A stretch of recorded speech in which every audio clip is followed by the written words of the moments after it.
네, 안녕하십니까, 윤민 대표입니다. 자, 금일장 방송 스타트 들어가도록 하겠습니다. 자, 일단 현재 방송 같은 경우에는 지금 9월 6일장 기준으로 녹화 진행되고 있고요. 저 방송 보시는 분들은 9월 7일장 기준으로 모니터링 하고 계시겠죠. 자, 이 부분 참고하시길 바라고. 자, 현재 S&P부터 보시겠습니다. 자, S&P 같은 경우에는 일단 상승장 쪽으로 흘러가면서 마감을 했었는데, 자, 현물에서는 오히려 매도에 대한 수급이 상당히 발생했었다는 거 참고하시면 될 것 같고요. 자, 근데 일단 최근에 S&P가 살짝 보합권으로 진입되고 있는데, 저번 주에 발생됐던 이슈들 전부 종합을 드리면, 자, 저번 주 금요일에 고용 지표가 굉장히 호조세로 나왔었습니다. 자, 해외장을 먼저 모니터링 드린 이유가 최근 이제 국내장과 해외장과의 갭 차이가 확대되었기 때문에 얘기를 드리는 부분이고요.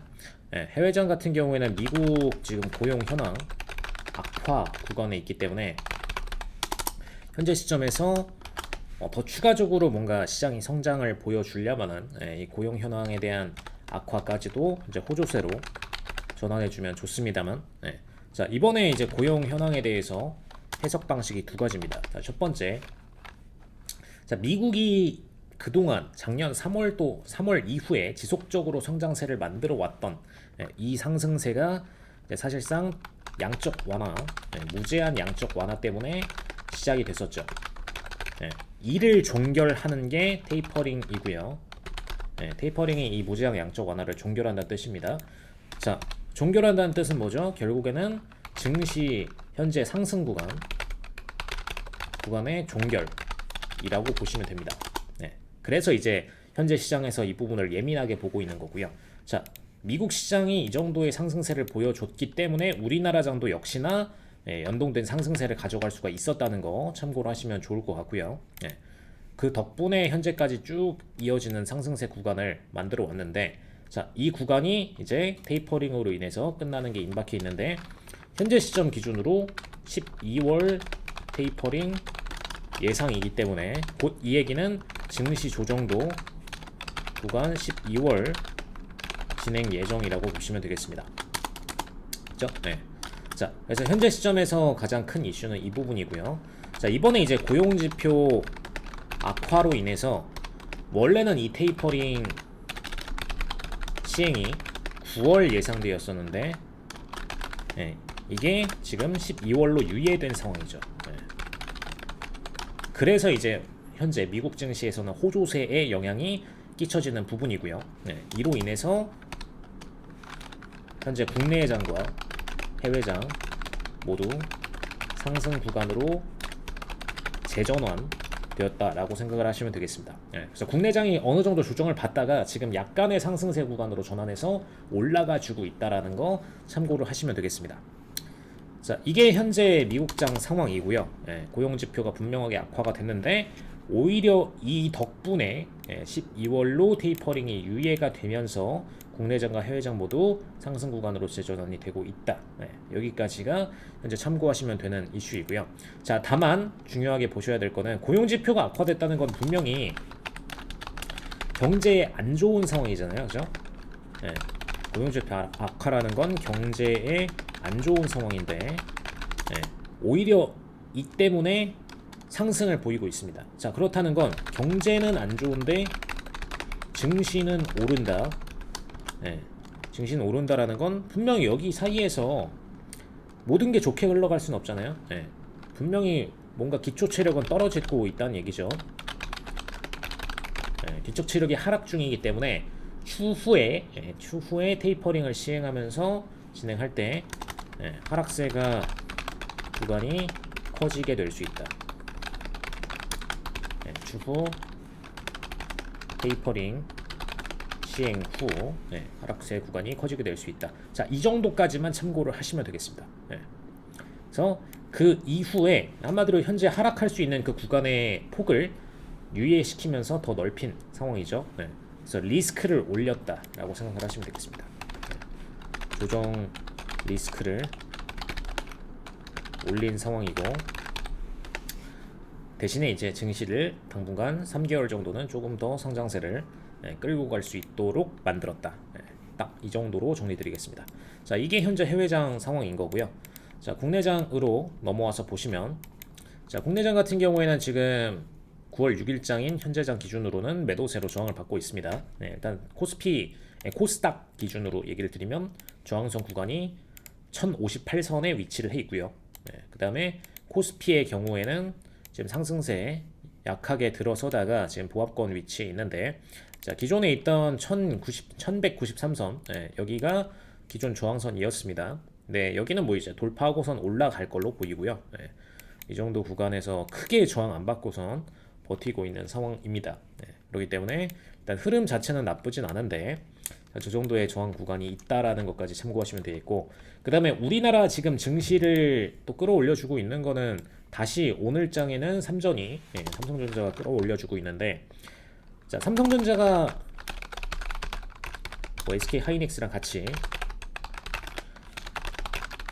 등락을 보이는 기준 지표가 있다라고 얘기 드렸죠. 네, 이게 이제 필라델피아 반도체 지수라고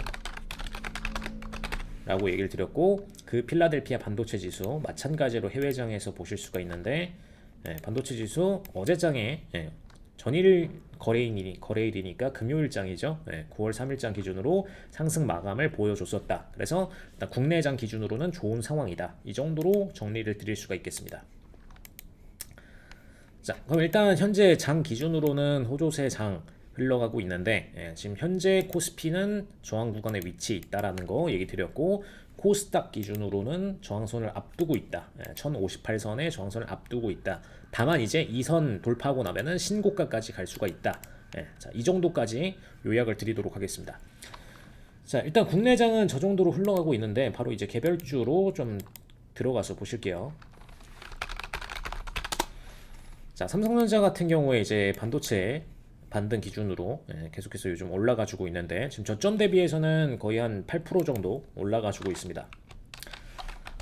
자, 삼성전자랑 뭐 SK 하이닉스 지금 상승 구간에 있는데, 자, 장기적으로 회복을 한다라고 보기에는 그냥 그동안에 너무나 눌렸었던 폭에 대해서 회복을 보인다 정도로 캐치를 하시면 될 것 같고요. 자, 삼전의 경우에는 지금 바로 윗단가인 78,000원대의 저항선 앞두고 있습니다.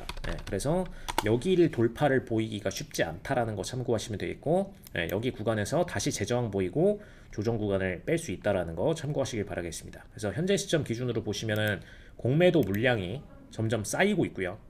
이 쌓인 공매도 물량이 조만간 한번 청산으로 발생할 수 있다 정도까지 유념해 두시면 좋겠습니다. 자, 일단 삼성전자 기준 얘기 드렸고, SK 하이닉스 SK 하이닉스도 보시면은 최근에 이제 반등 구간 들어섰는데, 오히려 이제 삼성전자보다는 약한 상태이죠. 자, SK 하이닉스 같은 경우에는 기존의 하락 지지 구간이었던 11만 2천원 선, 여기가 이제 실질적인 저항선 구간이라고 보시면 되겠고요. 자, 여기까지 올라오더라도 11만 2천원 선에서 저항 맞고선 매도로 뺄 가능성이 있다 정도 알아두시면 좋겠습니다. 그래서 지금 SK 하이닉스가 오히려 지금 삼성전자보다는 불리한 상황입니다. 수급적으로도 하이닉스가 불리하게 움직이고 있습니다. 다만 이제 저는 좋게 보는 부분은 이제 DDR5를 실질적으로 먼저 시행한 게 하이닉스가 먼저 시행했기 때문에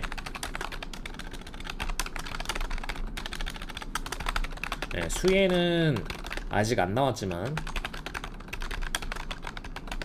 추후 이제 수익폭은 현재 시점 기준 대비 수익폭은 하이닉스가 더 커질 수 있다 정도까지만 참고로 하시면 좋을 것 같고요. 자, 기존 저가 대비해서 하이닉스 같은 경우에 뭐 8% 정도 반등 보였다가 최근 며칠 동안 빠지고 있는 그 정도 구간입니다. 자, 이 정도로 보시면 되겠고요.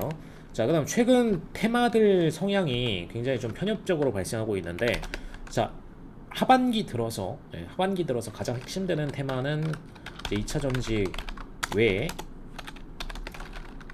백신 로컬 생산이라고 얘기를 많이 드렸고요. 그 다음에 이제 여기서 백신 자체 개발로 넘어가고 있는 상황이죠. 그리고 이제 사이드로 보시는 분들, 전기차를 같이 보시는 분들이 있을 텐데, 자, 저는 명백히 전기차는 핵심 테마는 아니라고 얘기를 드립니다. 전기차가 아니라 2차 전지가 맞고요. 2차 전지가 맞고 그 이유에 대해서 설명을 드리자면, 자, 2차 전지 같은 경우에는 결국에는 이제 수소차 테마로 전기차에서 넘어가더라도, 그러니까 지금 현재 구도가 수소차와 전기차 둘 간의 컨소시엄 경쟁 구도로 넘어가고 있는데, 사실상 이제 현대차는 양다리를 다 걸치고 있고, 지금 테슬라 같은 경우에는 전기차에 100% 몰빵을 하고 있고, 수소차 같은 경우에는 이제 나머지 테슬라의 전기차 패권을 뺏긴 주요 자동차 기업들이 수소차 컨소시엄에 참여하는 방식으로 흘러가고 있죠. 자, 그러다 보니까 이제 전기차로 들어간 시총을 슬슬 다시 빼고 있습니다. 빼서 이제 수소차 섹터로 자금이 이동하고 있습니다. 자, 그리고 우리가 예측하는 기준으로 수소차가 전기차, 뭐 나중에 10년 뒤에 뭐가 이길지에 대해서 명확하게 구분을 한다라는 것은 애매하단 말이죠. 실질적으로 그럼 경쟁으로 붙어봐야 합니다.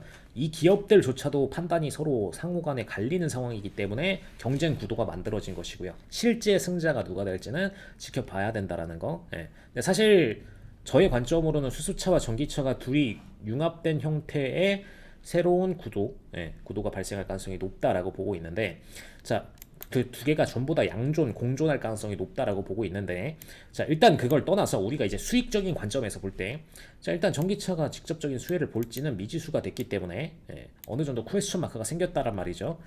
왜냐하면 전기차의 가장 핵심적인 문제점은 충전에 대한 부분, 충전에 대해서 소요되는 시간에 대한 부분, 이 핵심적인 문제점이 있기 때문에 충전 시간을 빠르게 가져갈 수 있고 그냥 단순히 연료 공급 형태로 들어갈 수 있는 수소차의 메리트는 분명히 존재합니다. 그래서 그게 가장 핵심적인 변수가 되는 부분이고, 자, 그러다 보니까 이제 전기차 섹터 같은 경우에는 비인기 종목이 지금 3분기 기준으로는 돼버렸단 말이죠.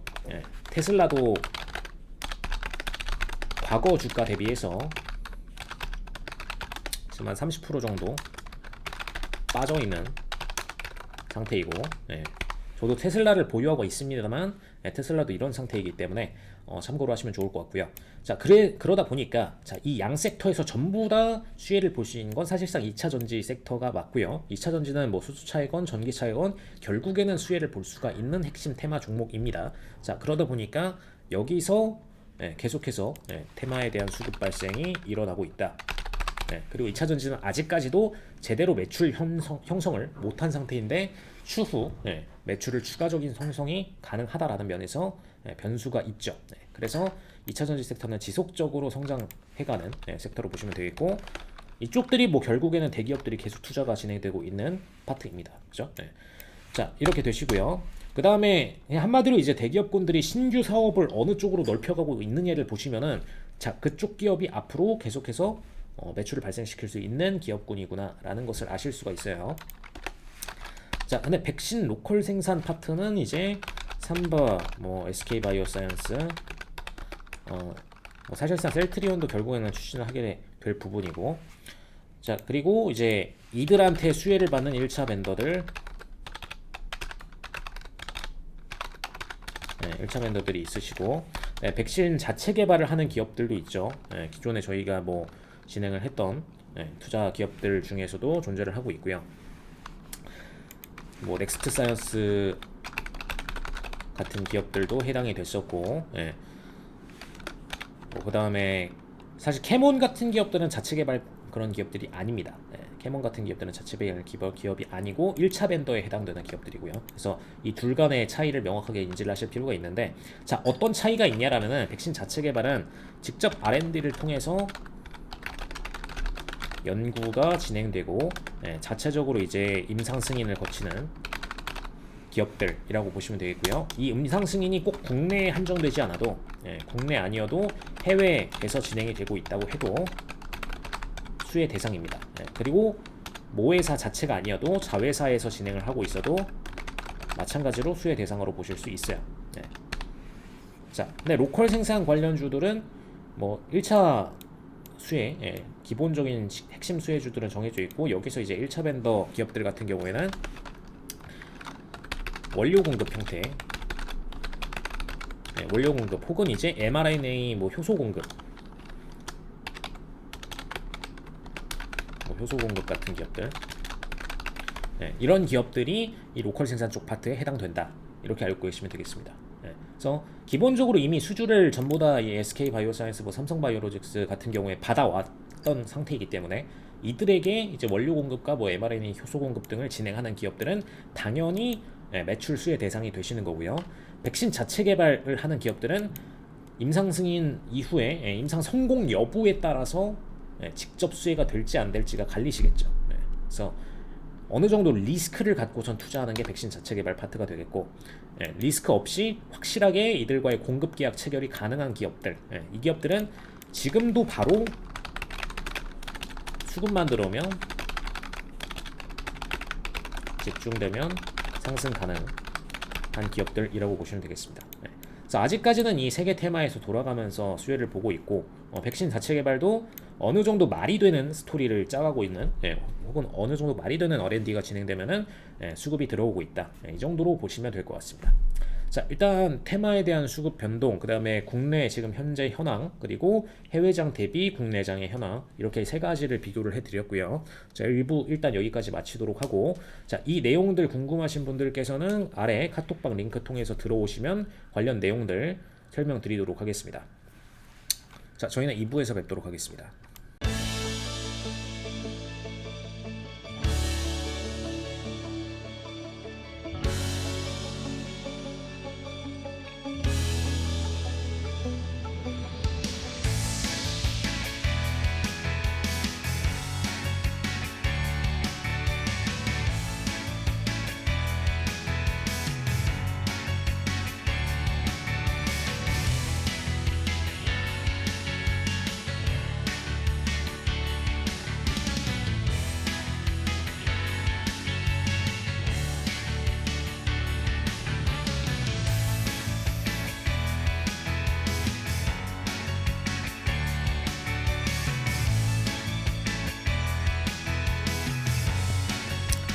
자, 2부 스타트 들어가시도록 하겠습니다.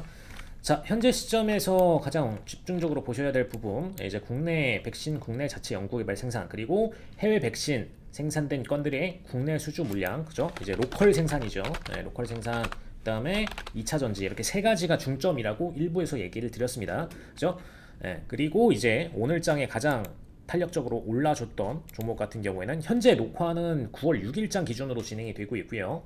방송을 보시는 분들은 7일장 오전에 체크를 하고 계시겠죠. 이 부분 참고해 주시면 좋을 것 같습니다. 자, 오늘 이제 석유화학 섹터가 좀 더 공격적으로 상승세를 보여줬었는데, 자, 일단 석유화학 섹터 같은 경우에는 워낙 이제 최근에 유가 변동률이 좀 많이 생기고 있기 때문에 이 부분을 통해서 발생됐던 매출 증감이라고 보시면 될 것 같고요.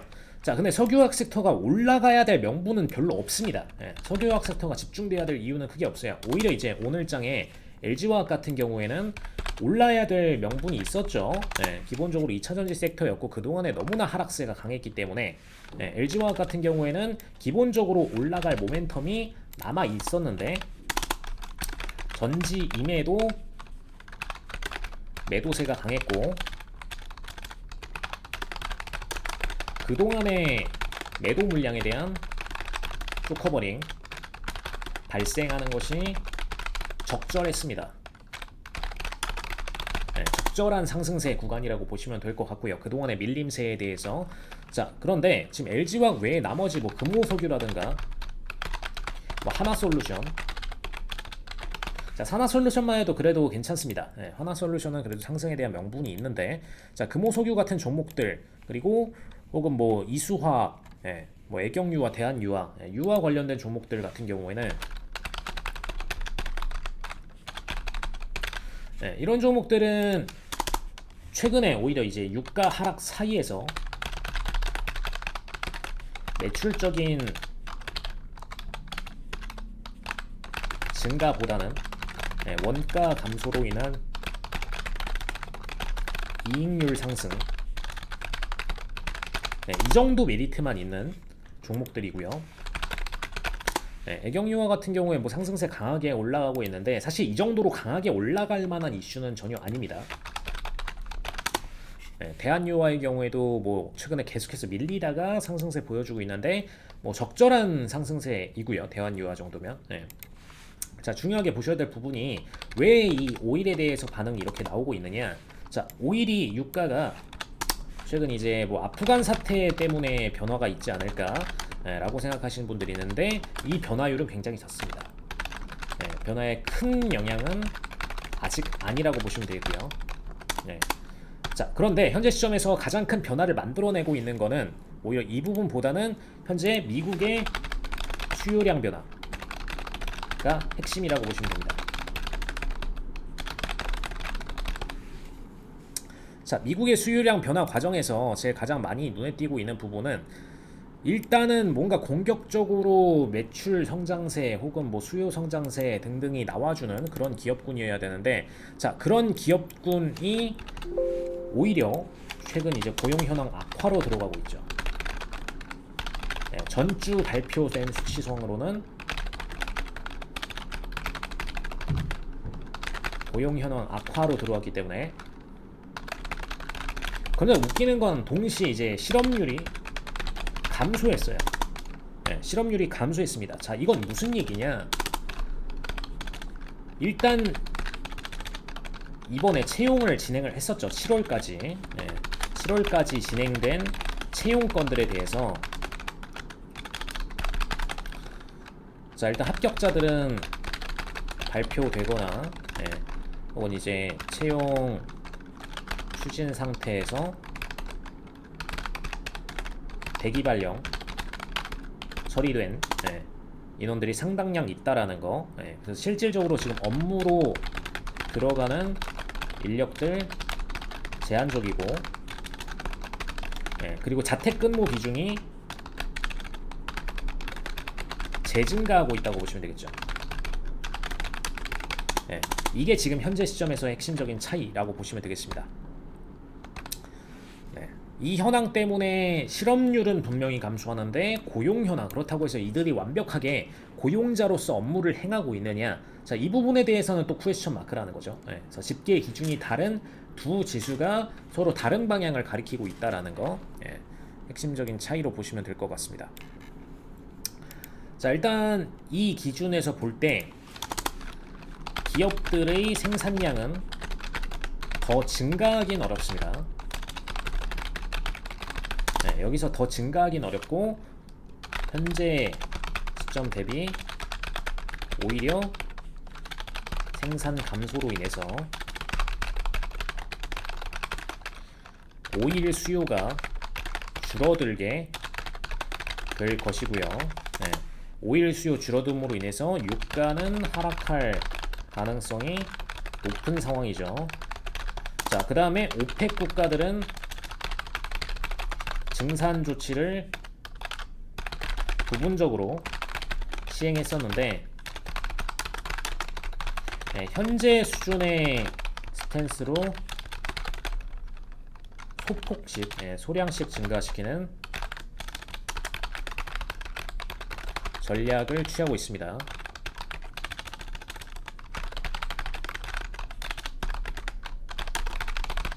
자, 이 부분까지 참고하시면 좋을 것 같습니다. 자, 그렇기 때문에 유가는 오히려 이제 현재 수준보다 감소해 줄 수 있다라는 거. 오일 판매 단가도 감소하는 만큼 기존에 있던 이제 오일 공급 기업들, S-오일 같은 기업들은 뭐 그렇게 수혜를 볼 수 있는 종목들이 아니고 오히려 이제 유가의 감소로 인해서 마진 폭이 줄어들 수 있다라고 생각을 하시면 되겠죠. 그동안에 이제 유가가 상승해 주면은 마진폭을 늘려왔던 기업들이기 때문에 유가의 감소로 인해서 마진폭이 감소하게 되는 기업들이다. 이렇게 보시면 될 것 같습니다.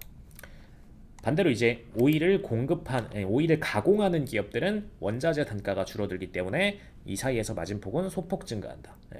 딱 이 정도로 체크하시면 되겠고요. 자, 그 다음에 현재 시점에서 중요한 내용. 자, 이제 상하이 지수, 상하이 컨테이너 지수 상승이 아직까지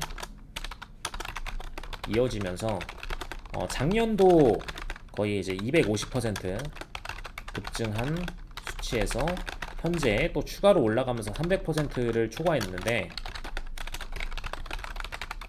자, 컨테이너 지수라는 거는 사실상 이제 해운, 운송, 수요 공급 밸런스라고 생각하시면 됩니다. 수요는 폭증했는데 공급은 오히려 일시적으로 감소를 보였었죠. 자, 이 이유의 세 가지 정도를 드실 수가 있어요. 자, 첫 번째는 이제 코로나로 인해서, 자, 정확히 말하면 이제 언론에서 언론뿐만 아니라 이제 애널리스트들으로 내놓는, 분석으로 내놓는 내용들과, 저희가 추가적으로 핵심,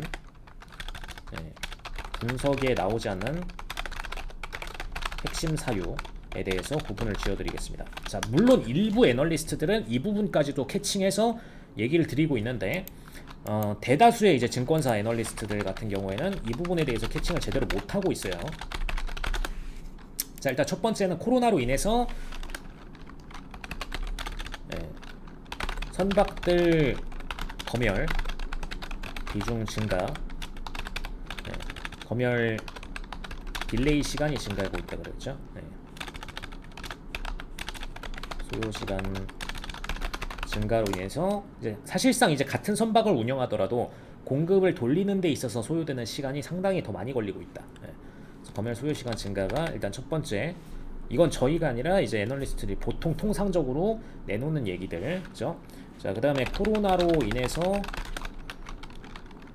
소비 증가 발생하며 글로벌 물동량 증가, 이거를 일반적으로 많이 얘기하고 있고, 자, 그 다음에 세 번째의 경우에는 코로나로 인해 해운 관련 파트, 미운영 기업들 늘어나면서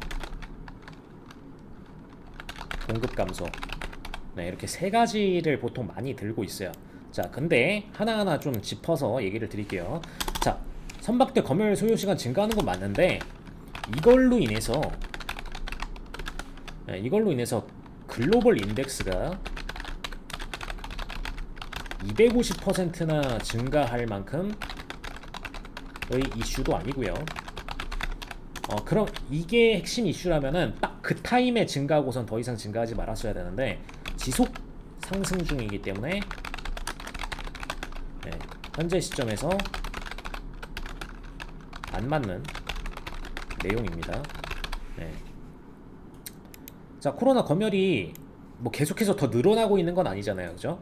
코로나 검열을 시작한 시점부터 그때부터 물동량에 대해서 공급이 확 감소를 하고, 그걸로 인해서 일정 수준의 가격 상승과 인덱스 상승, 그 이후에는 계속 횡보 이렇게 나와줘야 되는데 그게 아니라 계속 증가한다는 건 뭔가 수요 공급이 계속해서 안 맞는 방향으로 점점 그게 가속화되고 있다라는 거죠.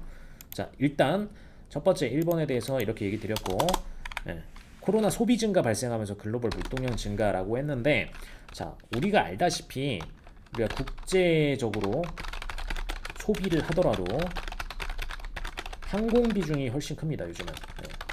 최근은 항공 비중이 큰, 참고하시면 되겠고, 자, 그리고 우리가 항공 비중이 증가했더라도 원래 이 글로벌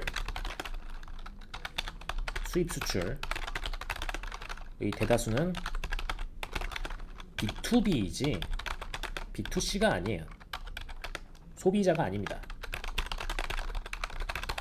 그래서 이걸로 해석하는 거는 절대로 말이 되지 않습니다. 증가해봤자 항공 매출이 증가했고, 그리고 실질적으로 B보다 B2C 시장이 훨씬 더 크다라는 거 참고를 크지 않다라는 거, B2B가 훨씬 크다라는 거 참고를 하시길 바라겠습니다. 자, 그 다음에 코로나로 인해서 이제 해운 관련 파트, 미운영 기업들 늘어나면서 공급 감소에 대해서도 언급을 드렸는데, 자, 해운 관련 파트에서 미운영 기업들이 발생을 물론 부분적으로는 할 수 있어요. 부분적으로는 발생 가능하나 장기적으로 지금 해운 수요량이 급증하는 상황에서는 이쪽에 대한 어떤 수단과 방법을 가리지 않더라도 결국에는 운영을 진행한다는 거죠. 뭐 자택근무를 통해서든 돈이 되는데 실질적으로 운영을 안 하는 기업은 굉장히 적습니다. 그리고 결론적으로 또 얘기를 드리자면 일부 해운 기업들이 운영만 한다면 이쪽으로 나머지 컨테이너들이 발주를 다 받습니다. 그렇기 때문에 이걸로 인해서 글로벌 전체 수요 공급이 깨질 가능성은 굉장히 낮다라는 거죠. 그리고 실질적으로 이렇게 돈이 된다, 돈을 싸들고서 와서 본인들이 요청을 하고 있는데 이거를 운영을 안 할 기업은 거의 없습니다. 본인들 내부 인건비가 증가하면 증가했지 이걸로 인해서 수요 발주량을 아예 뭐 감소시킨다거나 혹은 중간에서 그냥 마진폭을 확 늘려버린다거나 이런 비중은 크지 않다라는 거죠. 자, 그러면 이제 그나마 그래도 저는 3번 가능성에 대해서는 상당히 높게 평가를 드립니다.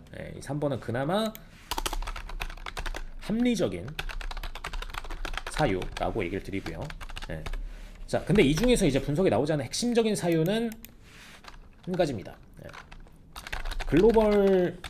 글로벌뿐만 아니라 공장들 중에서 폐쇄 혹은 일시 중지되는 공장들이 글로벌적으로 상당수 존재하고 있죠. 글로벌적으로 상당수 존재하고 있기 때문에 내수적으로 해결이 불가능한 부품 혹은 제품들이 존재하고 있습니다. 자, 그렇기 때문에 이 시점에서 제품을 완성하려면 해외 발주 물량을 증가시켜야 되죠. 해외 발주 물량을 증가시켜 줘야 됩니다. 자, 그렇게 되면은 한마디로 이 부품을 해외에서 수입해 와서 완제품을 형성을 한다라고 보시면 되겠고요. 이 과정에서 당연히 물동량이 증가하겠죠. 근데 지금 글로벌 중에서 공장들이 미운영하는 공장들 굉장히 많습니다. 특히 이제 우리나라는 그래도 어느 정도 안정적이기 때문에 오히려 지금 해외 발주를 받고 있는 입장인데 OECD 외의 국가들, 개발도상국 이하의 국가들은 이런 비중이 굉장히 압도적으로 높게 형성되어 있고요.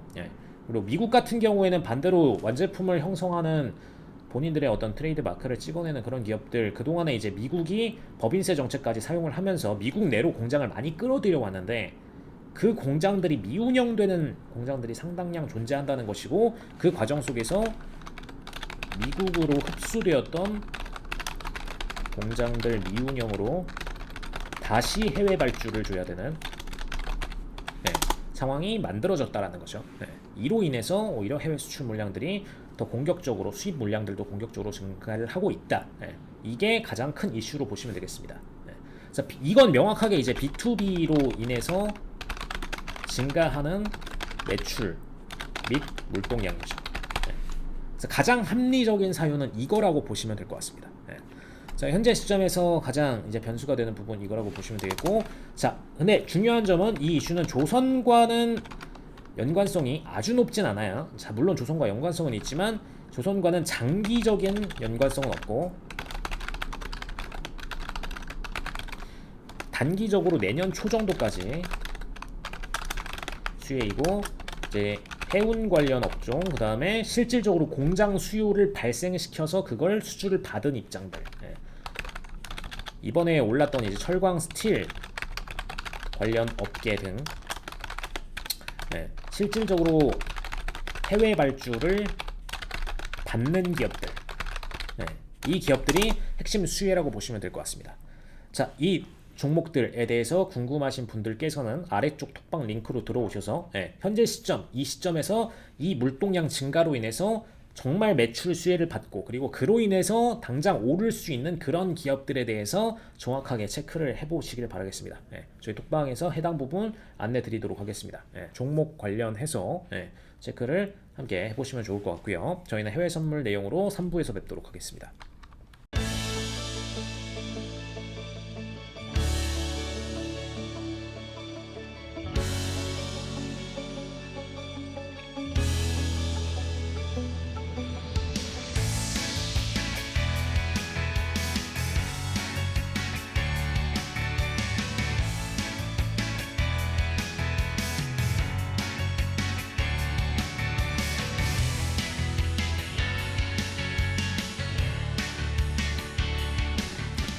자, 3부 스타트 들어가도록 하겠습니다.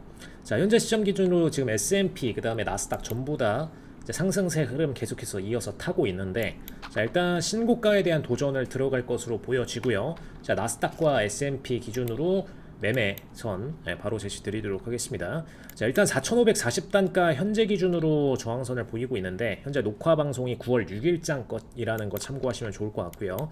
자, 현재 시점으로 제가 타이트하게 드리면은 지금 7월 일장 오전에 보시는 분들께서는 활용하실 라인이 거의 굉장히 미미해지기 때문에 이 부분 미리 별도로 드리도록 하겠습니다. 장기적인 포지션으로 드리도록 하고요. 자, 7일장의 방송을 보시는 분들은 당장 오늘장 매매 포인트 뭘 가야 될지가 궁금하실 거기 때문에, 자, 그 부분 궁금하신 분들께서는 아래쪽 톡방으로 들어오시면은 오늘장의 포지션 바로 전달 드리도록 할 테니까 그 부분 톡방으로 들어오셔서 확인하시길 바라겠습니다. 주식과 해외 선물 다 함께 진행을 같은 방에서 하고 있으니까 그쪽으로 체크하시면 좋을 것 같고요.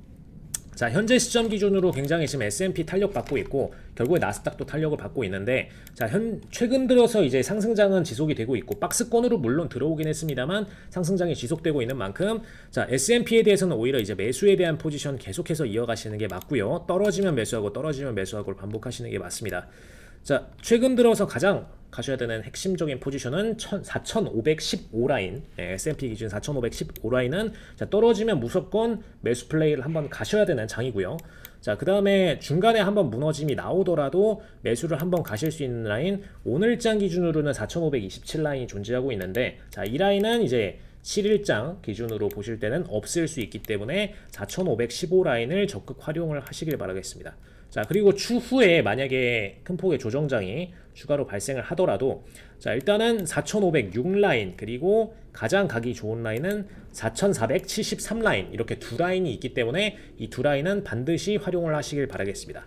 그래서 S&P 기준으로 매수에 대한 대응값에 대해서 제시를 드렸고요. 자, 그리고 매도에 대한 값은 이미 현재 나오고 있는 4,540선 저항, 여기가 이제 마지막 포지션이었기 때문에 매도로 약수익 후에는 이 라인은 더 이상 쓸 수가 없습니다. 그래서 매도 포지션은 현재 시점 기준으로는 가실 라인이 없고요. 매수에 대한 자리값 세 자리 드린 4,515, 4,506, 그 다음에 4,473 이렇게 세 자리를 활용을 하시길 바라겠습니다. 자, 그 다음 나스닥 기준으로 있는 라인들 약 세 자리 정도 위치하고 계신데, 자, 아래쪽에서 15,658 라인, 자, 그 다음에 그 아래쪽으로 좀 더 내려서 보시면은 15,642 라인, 그 다음에 쭉 더 내려서 보시면은 15,603 라인, 이렇게 세 자리 값에서 나스닥에 대한 매수 포지션이 대응 가능하다라는 거 참고하시면 좋을 것 같고요. 자, 나스닥은 역시나 마찬가지로 떨어지면 매수, 떨어지면 매수에 대한 플레이로 이어가시는 게 맞습니다. 그래서 현재 시점 기준으로는 계속해서 매수에 대한 자리값 이어가시면 좋을 것 같습니다. 자, 근데 이제 이 상승장의 흐름 속에서 지속적으로 뭔가 매도에 대한 포지션 혹은 뭐 매수에 대한 포지션 뭐 구분해서 가실 필요가 있겠죠. 자, 나스닥이랑 S&P는 매수에 대한 포지션을 얘기를 드렸는데, 문제는 그와 달리 지금 5일 같은 경우에는 매수에 대한 관점이 아니라는 겁니다. S&P가 원래 매수 쪽으로 치우쳐질 때 보통 5일도 같이 매수를 진행하시는 경우가 많은데, 자, 지금 5일 같은 경우에는 오히려 매도에 대한 플레이가 계속돼서 이어가고 있는 그런 시장이고요. 자, 단기 매도에 대한 추세, 그 다음에 장기 매도에 대한 추세 두 개로 나뉘게 되는데, 자, 현재 매도를 맡고 있는 라인은 70.0 라인으로 장기 매도세에 대한 부분입니다. 자, 일단 기본적으로 최근 시황 얘기 드렸는데 공업적 수요가 줄어들고 있다라고 얘기를 드렸죠. 미국장에서 공업적 수요가 줄어들고 있다.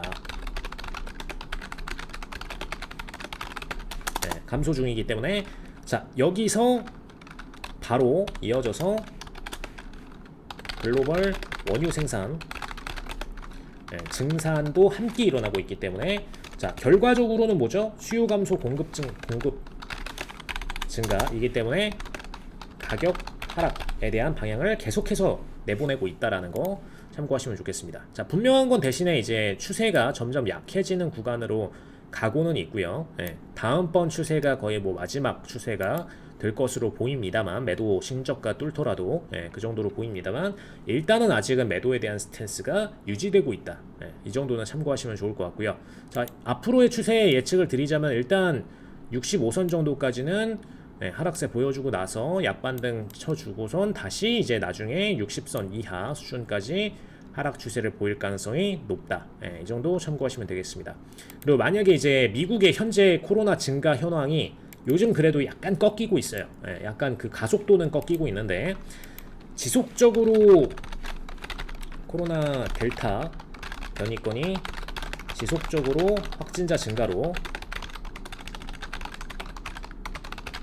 이어질 경우 57.5 라인까지 50 라인까지 매도 추세를 발생시킬 수 있다는 거 참고하시길 바랍니다. 이 정도까지 체크하시면 되겠고요. 자, 그 다음에 단기 트레이딩으로 좀 넘어가서 보시면은 자, 지금 어제장부터 계속해서 어제장이 아니죠. 정확하게 말하면 금요일장인데 전 영업일 기준으로 전일 자 70.52 단가에서 매도 추세를 원웨이로 보여주고 있습니다. 자, 이 단가와 그 다음에 69.60 단가 기존의 지지를 받다가 터닝 보여주고선 매도로 아예 전환해서 떨어뜨리고 있는 이 라인, 이 두 라인에 대해서는 오일은 올라올 경우에 매도에 대한 포지션을 가실 수가 있겠습니다. 매도에 대한 포지션 가져가시고 자, 현재 기준으로 이제 67.83 약지지 라인이 있는데 이건 오늘 그냥 바로 9월 6일장 기준으로 터치하고 끝날 것 같고요. 9월 7일장 기준으로 보실 포지션을 얘기를 드리자면은 저 추가적으로 볼 수 있는 자리값 67.00 자리값이죠. 자, 그 다음에 두 단가가 아래쪽에 더 위치해 있는데 66.27, 그 다음에 65.37 이렇게 두 단가에서 더 추가적인 매수에 대한 관점이 가능하시다라는 거. 그 다음에 다음 주까지 넘어가서 체크를 하시자라면은 67.73과 그 다음에 63.14까지 이렇게 가능하시다는 거 참고하시길 바라겠습니다. 자, 본 내용 지금 틱수까지 정확하게 드리고 있는데 이 내용 매수 자리 포인트가 정확하게 안 보이신다 하시는 분들은 아래 톡방 링크 통해서 들어오시면은 지금 5일에 대한 매수 자리 포지션 정확하게 드릴 테니까 그 부분 들어오셔서 체크를 하시길 바라겠습니다. 자, 5일은 앞으로 하락 추세로 떨어지게 될 수밖에 없는 장이고 그거에 대해서 매도에 대한 포지션 드렸고 떨어질 경우에 반등 단기 매수를 할 수 있는 자리값들에 대해서도 같이 드렸습니다. 그래서 단기 매수 같은 경우에는 근데 제일 중요한 건 틱수 설계죠. 몇 틱까지 수익을 낼 수 있는지, 반등 시 얼마만큼의 수익을 가져갈 수 있는지.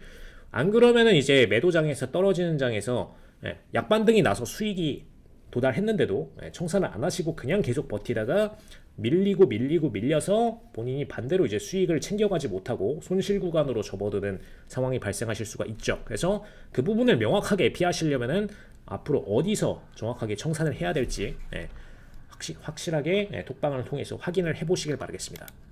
자, 그 다음에 골드 보시면은 자, 골드 자리값 같은 경우에는 일단 지금 제가 제시 드렸던 저항선 기존에 계속해서 말씀드렸던 저항선 구간이었던 1835 라인 1835 라인에서 저항선을 맞고 떨어지는 모습을 보여주고 있고요. 그 틱수만 벌써 떨어지고 있는 게 1835 기준으로 거의 100틱 가까이 떨어지는 모습 보여주고 있습니다. 자, 일단 최저가 기준으로 약 80틱 정도 떨어뜨렸고요. 80틱 정도 떨어뜨렸고 거의 이제 틱수 추가적으로 이따 오후장 넘어가면은 한 번 더 하락세 보여줄 것으로 보여집니다. 자, 그 다음에 만약에 상승이 나오더라도 한 번 더 이 라인을 활용하실 수가 있어요. 35.4 라인 1835.4 라인에서 골드는 한 번 더 매도에 대한 플레이를 이어가실 수가 있다라는 거 참고해 주시면 좋을 것 같고 자, 그 다음에 1833.3 라인에서 한 번 더 매도에 대한 포지션 가능합니다. 자, 그리고 만약에 매수 쪽으로 매도로 계속해서 떨어질 경우 매수에 대한 자리값도 가능하신데, 자, 두 자리 핵심 자리 있죠. 1821 1.4 매수, 그 다음에 1815 5.2 매수. 네. 이렇게 두 자리 값은 확실하게 매수에 대한 포지션이 가능한 자리 값이라는 거. 네. 떨어지면은 매수 가시면 되겠고, 뭐 최소 15틱, 네. 최 15틱 정도의 순익을 가져가실 수 있고, 네. 더 길게 보실 분들은 아래 톡방으로 들어오셔서 정확하게 몇 틱까지 공략을 하면 되는지 오늘 질문을 주시면 네, 제가 바로 답변 드리겠습니다. 자, 그 다음에 아래쪽 추가 마지막 매수 포지션 가능한 자리값 여기죠. 네. 자, 1808.9인데 자, 18 그냥 09로 기억하셔도 되겠습니다. 1809 자리 값에서 매수에 대한 포지션이 가능하다. 떨어지면은 매수를 가실 수가 있다. 네. 자, 이 자리들 굉장히 중요한 자리 값이고요. 자, 제일 최종 마지막 매수는 1806.5까지 해서 총 4개 자리 값에 대한 매수 플레이가 가능하다. 매도는 2개 자리 값에 대해서 가능한데, 자, 7일장 보실 때는 이 중에 가까운 2개 자리 정도씩은 다 이미 터치하고 뭐 반등 반락 정도 나왔을 수 있어요. 그래서 자, 7일장에서 지금 이 방송을 보시는 분들은 오늘 지금 당장 활용하는 포지션이 무엇인지에 대해서 톡방 통해서 질문을 주시면 지금 오늘 기준으로 쓸 수 있는 포지션이 무엇인지 알려드리도록 하겠습니다. 자, 그래서 골드는 여기까지 보시면 되겠고, 자, 최근에 이제 달러 인덱스가 계속해서 폭락세를 거쳤죠. 91.808까지 91.80까지 떨어지는 모습을 보여줬는데, 자, 달러 인덱스로 인해서 달러 자체에서 거래하셔야 되는 포지션도 있지만, 일단 유로 기준으로 가장 많이 거래하고 계시는 유로 기준으로 포지션 안내 드리도록 하겠습니다. 자, 유로 기준으로는 아래쪽에서 매수에 대한 자리값 갈 수 있는 자리 명확하게 있는 게, 자, 380 18380 자리값에서 매수에 대한 포지션 가능하시고요. 일단 워낙 달러 인덱스가 신저가를 뚫으면서 내려갔고, 반대로 이제 유로는 신고가를 뚫으면서 올라가 줬기 때문에 이 부분에 대한 반락 매수가 가능하다라는 거 유로 기준으로 참고하시면 되겠고, 만약에 더 추가적인 추세를 보일 경우에는 총 3자리에 걸쳐서 매도 포지션이 가능하신데, 자, 7일장 기준으로 활용 가능한 값을 제시 드리겠습니다. 자, 1.19000 자리값, 그 다음에 1.19075 자리값, 이렇게 해서 두 자리에 대해서는 매도 포지션이 가능하시다라는 거 참고하시면 되겠고, 6일장 기준으로 나올 수 있는 자리는 8880 자리값인데, 아마 지금 7일장 오전에 보시는 분들은 이 자리값은 이미 끝나셨을 수 있습니다. 자, 그 부분 참고를 하시면 좋을 것 같고요. 자, 더 추가적으로 급락을 발생시킬 경우에 유로가 계속해서 떨어진다.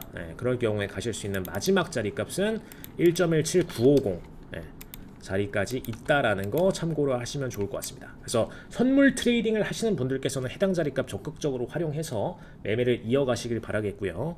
그래서 유로 매수 매도, 그 다음에 골드 매수 매도, 오일 매수 매도, 그 다음에 S&P 나스닥까지 전부 다 짚어드렸습니다. 그래서 제일 중요한 부분은 현재장에서 지금 금융 종목들이 전부 다 추세로 흘러가고 있고, 그 다음에 저번 주 고용지표 맞고선 증시 같은 경우는 아예 박스권에 갇혀버린 상황인데, 지금 박스권 상단 하단에서 전부 다 지지저항이 있기 때문에 그 지지저항을 백방 활용해서 거래를 이어가시면 좋다라는 거, 그리고 가급적이면 증시는 매수에 대한 포지션 위주로 플레이를 하시라는 거까지 정리를 드리도록 하겠습니다.